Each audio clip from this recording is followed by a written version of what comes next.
श्री स्वामी समर्थ। तुम्हा सर्वांचं माझ्या चॅनलमध्ये मनापासून स्वागत आहे। तर बघा, उद्या आहे भौम प्रदोष। म्हणजेच काय, तर जेव्हा प्रदोष जो आहे तो जर मंगळवारी येत असतो तेव्हा बनत असतो तो म्हणजेच भौम प्रदोष।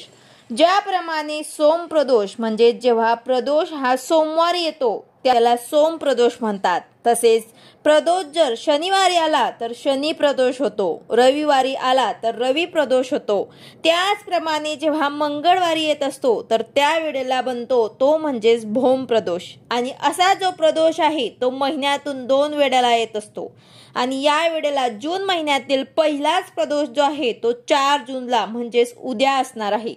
या दिवशी प्रदोष व्रत केले जाते। जो कोणी प्रदोष व्रत करतो, भक्तिभावाने भगवान शिवांची उपासना करतो, त्यांच्या ज्या काही इच्छा आहेत तर त्या पूर्ण होतातच, तसेच त्याने काही पाप केले आहेत तर ते सुद्धा नष्ट होत असतात। तर अशा या दिवशी आपल्याला आवर्जून महादेवाच्या पिंडीवरती काही वस्तू ज्या आहेत तर त्या अर्पण करायच्या आहेत। आता या वस्तू कोणत्या असणार आहेत याबद्दलचीच माहिती मी तुम्हाला आजच्या व्हिडिओमध्ये सांगणार आहे। तसेच तुमच्या इच्छेनुसार तुम्हाला या वस्तू अर्पण करायच्या आहे। तुम्ही तुमच्या इच्छेनुसार या वस्तू अर्पण करू शकतात। कोणती इच्छा पूर्ण व्हावी यासाठी तुम्हाला कोणती वस्तू अर्पण करायची आहे याबद्दलची संपूर्ण माहिती मी तुम्हाला आजच्या व्हिडिओमध्ये सांगणार आहे। व्हिडिओ पूर्ण बघा जेणेकरून तुम्हाला संपूर्ण माहिती मिळेल। जर तुम्ही चॅनलवर नवीन असाल तर चॅनलला सबस्क्राइब करायला मात्र विसरू नका आणि व्हिडिओला लाईक करायला मात्र विसरू नका। तर बघा, कोणतीही वस्तू आपण अर्पण करणार त्या अगोदरच आपल्याला जलाभिषेक करायचा आहे।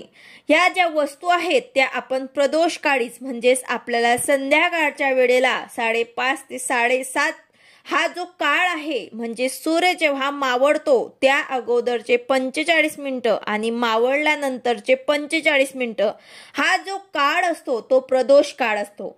आणि याच काळामध्ये जर आपण शिवांची पूजा केली, काही उपाय केले तर त्याचे जे फळ मिळत असते तर आपल्याला कितीक पटीने जास्त मिळत असते। कारण शिवांना या काळामध्ये केलेली पूजा अतिशय प्रिय आहे आणि म्हणून या काळामध्ये आपल्याला या वस्तू ज्या आहेत ते अर्पण करायचे आहे। मंदिरामध्ये जाऊन आपल्याला ह्या वस्तू अर्पण करायच्या आहे। अगोदर आपल्याला मंदिरात गेल्यानंतर जलाभिषेक करायचा आहे, यानंतर तुम्ही वस्तू अर्पण करायची आहे। कारण फक्त जलाभिषेक जर केला तर त्याने सुद्धा आपल्या पापांपासून आपल्याला मुक्ती मिळत असते। जर तुम्ही शिवाला जलाभिषेक केला तर शिव जे आहेत ते भक्तांवरती विशेष कृपा करत असतात। तसेच हा अभिषेक करताना तुम्हाला तांब्याने आपल्याला अभिषेक करायचा आहे किंवा मग तुम्ही पितळेचा, चांदीचा तांब्या सुद्धा वापरू शकतात। परंतु लक्षात घ्या की आपण जेव्हा जलाभिषेक करत असतो तेव्हा आपल्याला मात्र स्टीलच्या भांड्याने आपल्याला जलाभिषेक जो आहे तो करायचा नाही। स्टीलच्या कुठल्याही प्रकारच्या वस्तू आपल्याला वापरायच्या नाही। बरोबर अभिषेक करताना आपलं तोंड उत्तर दिशेला करून आपल्याला हा अभिषेक करायचा आहे। यानंतर तुम्ही ज्या वस्तू अर्पण करणार आहात ते तुम्हाला अर्पण करायचे आहे। पहिले तुम्हाला जलाभिषेक करायचा आहे, यानंतर कुठलीही तुम्ही तुमच्या इच्छेनुसार वस्तू जे आहे ते अर्पण करू शकतात। आपल्याला शिवलिंगावरती भस्म अर्पण करायचं आहे, यानंतर बेलपत्र अर्पण करायचे आहे। तुम्ही कितीही बेलपत्र अर्पण करू शकतात, 1, 11, 108 कितीही, जेवढे शक्य होतील तेवढे तुम्हाला बेलपत्र अर्पण करायचे आहे। पण जर तुमच्याकडे जास्त बेलपत्र नाही तर किमान 1 तरी बेलपत्र तुम्हाला आवर्जून महादेवाच्या पिंडीवर अर्पण करायचं आहे। कारण जेव्हा आपण शिवपिंडीवर बेलपत्र अर्पण करतो तेव्हा आपल्या सर्व मनोकामना ज्या आहेत ते पूर्ण होत असतात। यानंतर कोणती वस्तू अर्पण करायची आहे तर ते म्हणजेच तुम्हाला तांदूळ अर्पण करायचे आहे। तुम्ही कित्येक दिवसांपासून काही काम करण्याचा प्रयत्न करत आहात परंतु तुम्हाला त्यामध्ये यश मिळत नसेल तर तुम्हाला तांदूळ अर्पण करायचे आहे। तांदूळ अर्पण करताना नेहमी ते पांढरे आणि अखंड असावेत। शिवपिंडीवर हळदी कुंकू आपण अर्पण करत नाही, त्यामुळे तांदळांना सुद्धा हळदी कुंकू लागलेलं नसावं। शुद्ध आणि पांढरे तुम्हाला अखंड तांदूळ जे आहे ते तुम्हाला अर्पण करायचे आहे, याची सुद्धा तुम्हाला काळजी घ्यायची आहे। जेव्हा आपण तांदूळ अर्पण करतो तेव्हा जीवनातील सर्व संकटे सुद्धा दूर होत असतात। यानंतर जी वस्तू आहे ती म्हणजेच तुम्हाला गंगाजल अर्पण करायचे आहे। जर तुम्ही भौम प्रदोषच्या दिवशी गंगाजल शिवलिंगावर अर्पण केले तर मोक्षाची प्राप्ती होते। तसेच भगवान शिव आणि माता पार्वती यांचा आशीर्वाद जो आहे तो सुद्धा आपल्याला प्राप्त होत असतो। यानंतर आहे ते म्हणजेच काळे तीळ. तुम्हाला धन प्राप्ती व्हावी असे वाटत असेल तर काळे तीळ तुम्हाला अर्पण करायचे आहे. आणि ह्या वस्तू अर्पण केल्यानंतर तुमची जी काही इच्छा आहे ते सुद्धा तुम्हाला शिवांना सांगायचे आहे. यानंतरची पुढची वस्तू आहे ते म्हणजे जव. जर तुम्हाला खूप दिवसांपासून काही समस्या आहे, काही संकट, दुःख आहे, ते बरेच दिवसांपासून संपत नाही आहे, तर तुम्ही उद्या प्रदोष काळी मुठभर जव जे आहे ते तुम्ही शिवपिंडीवर अर्पण करा. यानंतर आहे ते म्हणजेच दही. जर तुम्ही शिवलिंगावर ते दह्याने अभिषेक केला तर तुमच्या जीवनामध्ये परिपक्वता येते, संयम येतो. त्यामुळे दह्याचा अभिषेक केल्याने सर्व अडथळे जे आहे ते दूर सुद्धा होतात. त्याचबरोबर मानसिक तणाव सुद्धा कमी होतो. तर यामुळे अशा काही समस्या जर असतील तर दह्याने अभिषेक तुम्हाला आवर्जून करायचा आहे. यानंतर जे आहे ते आहे गाईचे दूध. गाईच्या दुधाने तुम्हाला अभिषेक करायचा आहे. गाईचे दूध जे आहे ते अत्यंत शुभ मानले जाते. तुम्ही गाईचे दूध अर्पण केले आणि तुमच्या मनात संतती प्राप्तीची इच्छा आहे तर तुम्हाला गाईचं दूध जे आहे ते अर्पण करायचं आहे.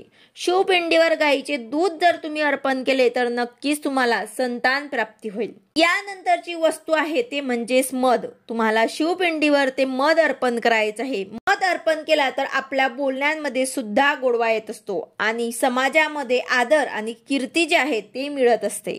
यानंतर आहे ते म्हणजेच पंचामृत. शिवलिंगावर ते पंचामृताने अभिषेक करणं हे सुद्धा अत्यंत शुभ मानले जाते. त्यामुळे इच्छित फळ आपल्याला मिळत असते. जे हवं ते तुम्हाला मिळणार. त्याचबरोबर आरोग्याची प्राप्ती होते. आजारपण सुद्धा दूर होत असतात. यानंतर आहे ते म्हणजे उसाचा रस. तुम्हाला जर तुमच्या क्षेत्रामध्ये, तुमच्या व्यवसायामध्ये प्रगती व्हावी असे वाटत असेल तर उसाचा रस तुम्हाला उद्या प्रदोष काळी शिवपिंडीवर ते अर्पण करायचं आहे. त्यानंतर सुख शांतीसाठी आपल्याला केशर अर्पण करायचे आहे. तसेच साखर जर तुम्ही शिवपिंडीवर अर्पण केली तर आपल्या घरामध्ये सुख समृद्धी वाढते, गरिबी दूर होते. यानंतर आहे ते म्हणजे रुद्राक्ष. ज्या लोकांच्या वैवाहिक जीवनात काही अडथळे येत असतील त्यांनी आवर्जून शिवपिंडीवर ते रुद्राक्ष अर्पण करायचं आहे. यामुळे वैवाहिक अडचणी दूर होतील. तसेच तुम्हाला जर योग्य पुत्र व्हावा असं वाटत असेल तर तुम्हाला गहू जे आहे मुठभर ते अर्पण करायचे आहे. तसेच शमीच्या झाडांची पानं जर तुम्ही अर्पण केली तर सर्व दुःखापासून तुम्हाला मुक्तता मिळत असते. त्यानंतर धोत्र्याचं फळ असो किंवा फूल असो किंवा पानं असले ते जर तुम्ही अर्पण केले तर आपल्या कुठल्याही प्रकारच्या मनोकामना ज्या आहेत ते पूर्ण होतात. कारण धोत्र्याचं पान, फूल किंवा फळ हे शिवांना अतिशय प्रिय आहे. याचप्रमाणे पांढऱ्या रुईची फुलं, कन्हेरीची फुलं सुद्धा तुम्ही शिवांना अर्पण करू शकतात. हे सुद्धा शिवांना अतिशय प्रिय आहेत. तर ह्या ज्या काही वस्तू आहेत ते तुम्हाला आवर्जून शिवपिंडीवर ते अर्पण करायचे आहे. पण अशा काही वस्तू सुद्धा असतात ज्या आपल्याला शिवपिंडीवर ते अर्पण करायच्या नसतात. त्यामध्ये पहिलं जे आहे ते आहे हळदी कुंकू.